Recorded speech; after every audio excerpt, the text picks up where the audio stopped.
Hey, there's a girl. She's going to make us some aprons for the restaurant, said Chef Joseph, the head chef at Baco Mercat in LA. Do you want to buy one?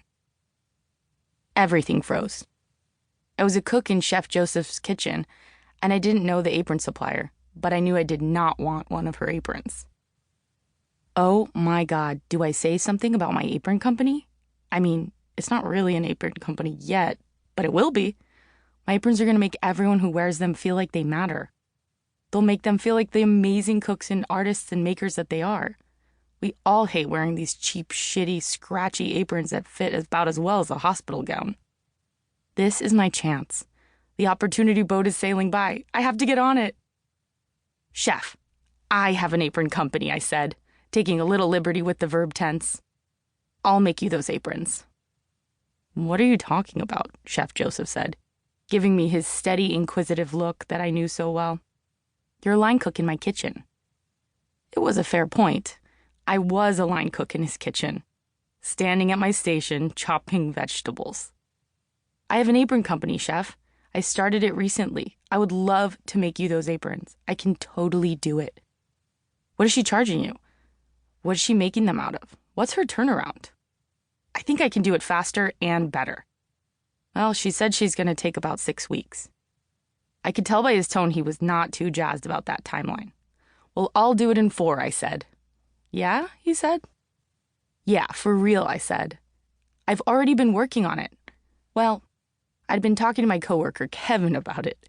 And I actually just filed for a DBA, or doing business as, which is the very first step in registering a company. So it felt real enough, at least to me. But as for a quote-unquote company, that was pretty much all in my head.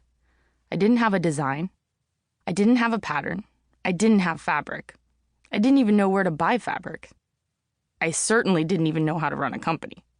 Nor did I have the infrastructure, or even anyone with a sewing machine. Yet. I had no idea how long it would take to do any of this, let alone all of it. But I was damn well going to try, and I was gonna get it done. Okay, all right. Cool, said Chef. Wait, what the fuck? Really? If I screwed up the aprons, I'd probably lose my job. Not to mention that I respected Chef Joseph to the moon and back, and I didn't want to mess this up. I could not let him down with an all-caps not. At the end of the night, I clocked out and called Kevin to tell him that we had a 40-unit order. Even though our last conversation had been about early-day decisions like finding fabrics and a pattern, and what we'd call the company. My dream to make aprons had sprung from an observation of this thing that would happen at the end of a shift. The kitchen staff would change out of their work uniforms and come back in to grab their stuff, looking and carrying themselves like totally different humans, in their civvies, civilian clothes after work.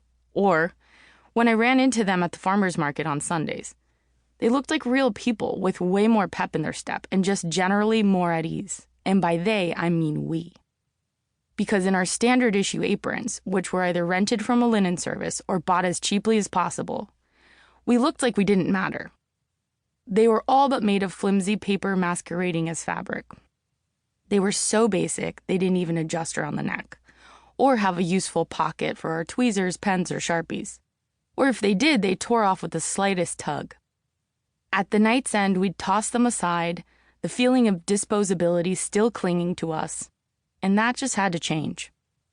Does everyone in the kitchen feel so shitty before they look so shitty? What if they had a uniform that didn't make them feel like cogs in a wheel? In between slamming out orders on the line, Kevin and I would brainstorm ideas, which I'd jot down and stuff into my recipe book, right next to my cooking notes. For inspiration, all I had to do was look down at my own mangled apron. My pockets always got caught on the handles of the lowboy refrigerators and ripped off, with the floppy fabric left dangling. In between orders, I'd draw a sketch for a new style of pocket that had reinforced corners to stand up to the mayhem of kitchen work. Okay, what do you think about this apron? I'd ask Kevin. We'd have a quick exchange while he cooked up the Wagyu beef or whatever protein he was responsible for that night. And then, like a hummingbird, I'd flit back over to my kitchen station. He was much more introspective and liked to analyze everything. So between us, we created a good balance.